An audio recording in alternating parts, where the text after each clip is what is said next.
Saint-Bonnet-le-Froid est un village-rue caractéristique dont l'implantation sur un col offre de larges vues sur le paysage. Le bourg est traversé par d'importants flux de transit et le développement de commerce y est exceptionnel et très dynamique. Habitat. Le bâti ancien du bourg présente une vacance limitée. Cependant, la qualité des constructions pierre doit être valorisée et préservée, à l'image de la réhabilitation du 10 rue du Velay. La forme urbaine du bourg-rue doit être préservée en évitant d'épaissir le bourg par l'étalement pavillonnaire. La disponibilité foncière est très limitée à l'exception de la parcelle à proximité du spa. Il est donc important de conserver la forme du village-rue avec son effet de col, soit des limites non construites ouvertes sur le paysage. Transit des camions. La question du transit des poids lourds n'est pas problématique pour cette commune. Le réaménagement de la place de l'église permettra en outre de favoriser le ralentissement des véhicules. Mobilité douce. Le cheminement piéton doit être aménagé sur le chemin du Briard depuis le restaurant gastronomique jusqu'à la place de l'église. Commerce et services. L'ancienne boucherie, implantée sur la place de l'église, présente un potentiel commercial intéressant, avec la possibilité d'ouvrir une terrasse sur l'espace public. Tourisme. Saint-Bonnet-le-Froid dispose d'un fort attrait touristique à maintenir, avec la gastronomie et la thalassothérapie, ou montagnothérapie. Espace public et identité. Le réaménagement de la place de l'église permettra de renforcer son rôle de centralité. L'enjeu est de créer un véritable espace convivial en limitant l'omniprésence de la voiture, permettant ainsi d'un espace de halte dans ce bourg, notamment avec le déploiement des terrasses. La fermeture de la place est à préserver sur le chemin du Briard, tout en améliorant la circulation. Et puis le spa veut s'agrandir, donc c'est l'accord avec le propriétaire de pouvoir avoir du terrain du spa ici. D'accord. Pour agrandir le spa. C'est pas le spa qui a. Enfin, c'est pas le spa qui a acheté. Mais ça, c'est propriété de l'Interco, oui. Le spa. Mais là, c'est un privé et qui est d'accord avec le gestionnaire du spa pour que lorsqu'il voudra agrandir, pouvoir. Il lui laisse l'agrandissement pour être porté. L'intérêt des gens, c'est d'avoir de l'espace chez nous. Et ils viennent pour l'espace. Et les contenir dans l'espace restreint, comme dans le lotissement qu'on a ici, ils trouvent que c'est trop. C'est trop enfermé pourtant. S'il n'y a pas une parcelle qui fasse moins de 500 mètres carrés, hein, c'est entre 500 et 1000 mètres carrés. Mais je rebondis sur ce que vous dites parce qu'effectivement, mais j'entends en fait votre discours, mais ça veut dire que vous faites le choix plutôt d'une attractivité liée à un dynamisme autre que uniquement le caractère du bourg.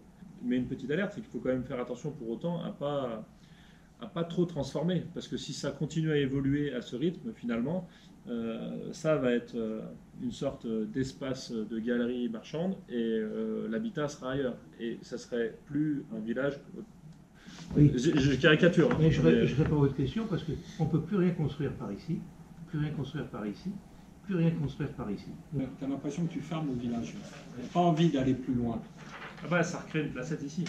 Oui, mais enfin, c'est une circulation. Hein, mais je ne sais pas si. Je sais pas si on a l'impression qu'on arrive dans le bourg quand on a passé là. Ça fait une espèce de rupture à cet endroit. Et puis il faudra peut-être repenser aussi aux petits chemins pour les vélos. Chez nous, on ne va pas sur les espaces publics. Chacun veut son espace. Et surtout, ils sont en train de changer quand même. Non, mais certains en train de changer. On travaille tellement peu qu'on a du temps à la maison. Et quand on est en campagne, le plaisir, c'est d'être sur son terrain, de travailler sur son terrain, de faire quelque chose sur le terrain. Et on nous dit toujours ce même système. Mais il faut se mettre dans la tête d'un rural. Nous, on vit dans cette ruralité tous les jours.